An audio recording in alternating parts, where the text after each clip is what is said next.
Ever read a book that feels like a how-to guide for strategic thinking? You know, like it's practically a field manual, even though it's centuries old. Exactly. We're talking about Carl von Clausewitz on war. A book that military leaders are still poring over today for a reason. And that's what we're diving into today. Specifically, Chapter 17, Attack on Fortresses. Talk about a chapter that makes you think about tough choices Knowing when to go all in. and knowing when to walk away. It really gets at the heart of strategy, doesn't it? Absolutely. What's so striking is that Clausewitz was writing this back in the early 1800s. A time of massive change in warfare. You had Napoleon just tearing up the old rules. Exactly. So much was in flux. And in the middle of all that, understanding how to attack and defend these fortified positions. Oh, that was crucial. Absolutely essential. But it makes you realize, even with all the changes in warfare over the centuries, some challenges, they just stick around. Oh, for sure. The more things change, the more they stay the same, right? Right. Okay, so let's dig into this. When Clausewitz uses the word fortresses, he's not limiting himself to just those classic castles with moats and ramparts, is he? No, definitely not. He's thinking much bigger than that. He is. Yeah, when he says fortress, he's basically talking about any location that's strategically important. So that could be anything from an actual fortress to a mountain pass or even a harbor. Oh, absolutely. It could be a fortified city, a key supply route, a bridge, any choke point. Right, that makes sense. It's about controlling the geography, those key features on the map that can really tip the scales in a war. So it's less about the bricks and mortar and more about what that location lets you do. That's exactly it. He's emphasizing the importance of controlling certain areas to gain an advantage in a conflict. And how does that play out in today's world? Are we still talking about controlling strategic locations? Absolutely. Think about it. An airbase today. Right. Or a strategically important port. Those are like the modern-day fortresses. So it's not just about holding the base itself, It's about what controlling that location lets you do. projecting power, controlling supply lines. Exactly. And those are questions that are just as relevant today as they were in Clausewitz's time. It's about that bigger picture, isn't it? Absolutely. And that leads us to another crucial point. Clausewitz isn't just talking about where to attack, but also when. That's interesting. So there are times when it might be better to hold back from attacking a fortress, even if it seems like a prime target. Exactly. And here's where he really gets into the nitty-gritty of strategy. He distinguishes between what he calls wars of absolute decision, where your goal is complete victory, and limited wars with more, limited aims. Okay, I'm following. So how does that difference play into whether or not you'd want to lay siege to a fortress? Well, he argues that in a war where you're going for total victory, you should really only lay siege if it's absolutely critical to your advance, if it's a linchpin in the enemy's strategy. Almost like it's holding their whole plan together. And if you can take it out, it unravels everything. Exactly.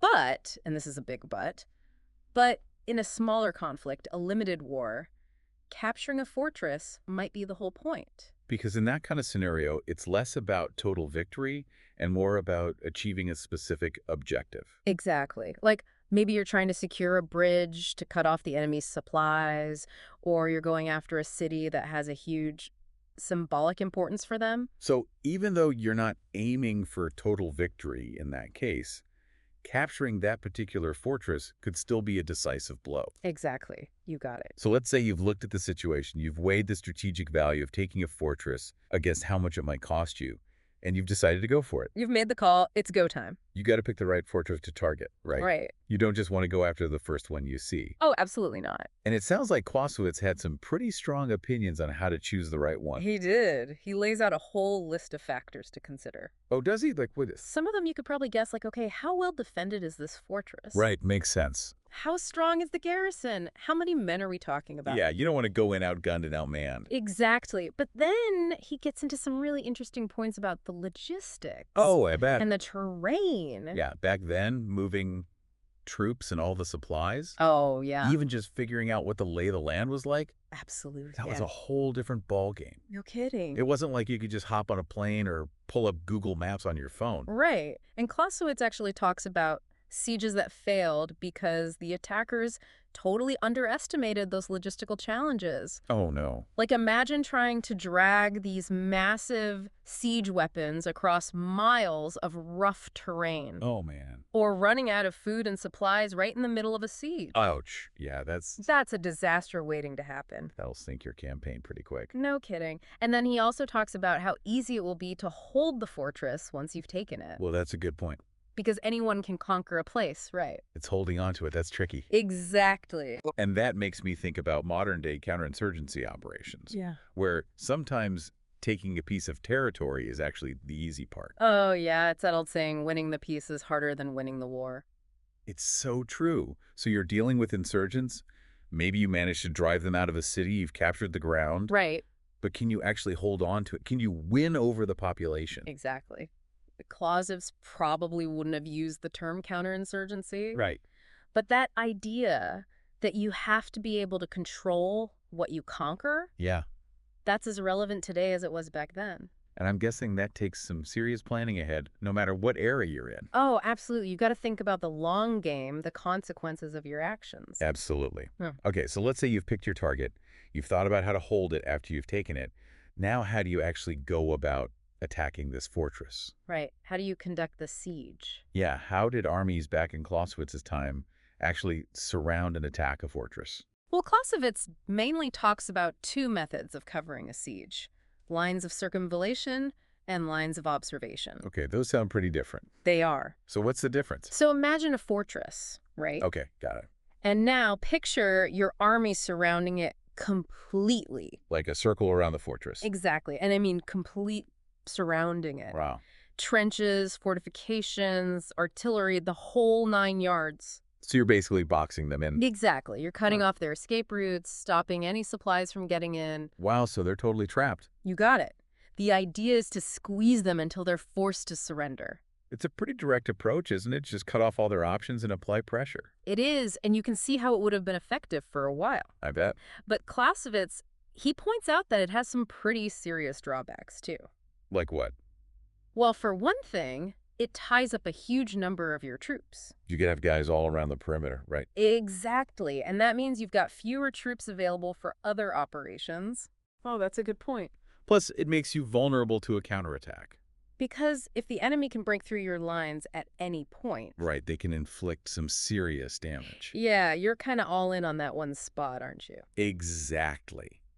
And on top of that, if the enemy is well supplied and determined enough... The siege could drag on and on. Exactly. It might not work at all. Wow. So even something as seemingly simple as surrounding a fortress, there's a lot to consider. There is. You've got to weigh the risks and benefits carefully. But it sounds like those kinds of massive siege lines, they were already starting to fall out of favor in Clausewitz's time. They were, and that's actually a really important point because it reflects a larger shift that was happening in military thinking at the time. Toward what? Toward more mobile, maneuver-based tactics. Ah, interesting. So we're not just talking about static lines of defense anymore. Right. Warfare was becoming more about movement, flexibility, about striking where the enemy least expects it.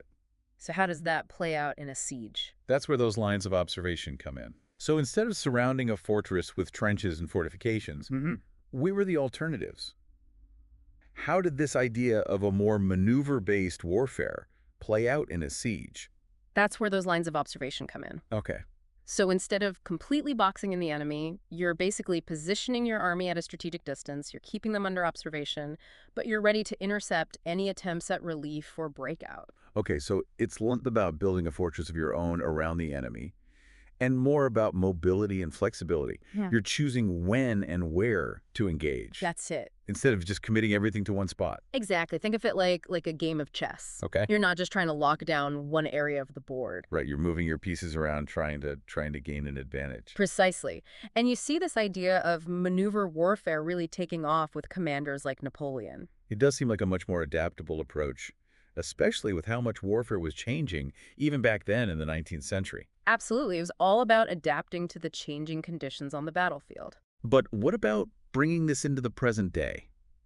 I mean, if lines of circumvallation felt like they were on their way out back then, they must seem almost archaic now, They do, don't they? with all the technology we have now. It really makes you wonder how effective would trenches and cannons be against an enemy with air power, Right. or long-range artillery, or the ability to strike deep behind your lines with missiles. It's a totally different ballgame. It is. Imagine trying to maintain a siege when the enemy can just rain down precision strikes from the air or launch a cyber attack that just cripples your communication systems. It's mind-boggling when you think about it. It really is. The whole concept of a siege takes on a whole new meaning in the age of drones and cyber warfare and instantaneous global communication. So where does that leave Clausewitz? Are his ideas still relevant in modern warfare, or have we just moved on to a completely different rulebook? That's the million-dollar question, isn't it? It really is. And I'd say it's a bit of both. How so? On the one hand, there's no denying that the technology of warfare has changed drastically since the 19th century. Right, we've come a long way from muskets and cannons. We have. But on the other hand, some of those core principles that Clausewitz identified, things like the importance of logistics. Yeah, still got to keep those supply lines open. Absolutely. And the need to choose your targets carefully, making sure you're not biting off more than you can chew. Right, not every target is worth the cost of attacking. Exactly. And then there's the whole idea that offense and defense are always intertwined.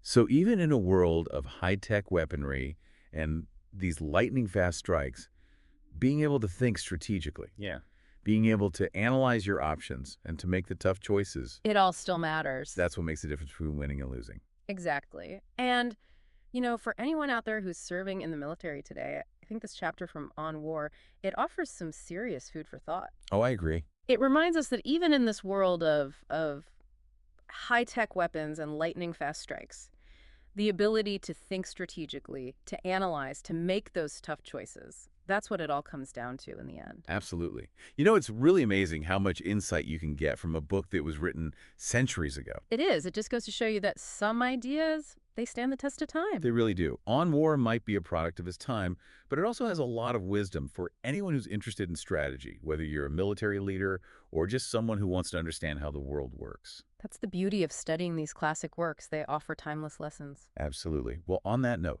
until next time, keep exploring, keep asking those tough questions, and keep diving deep.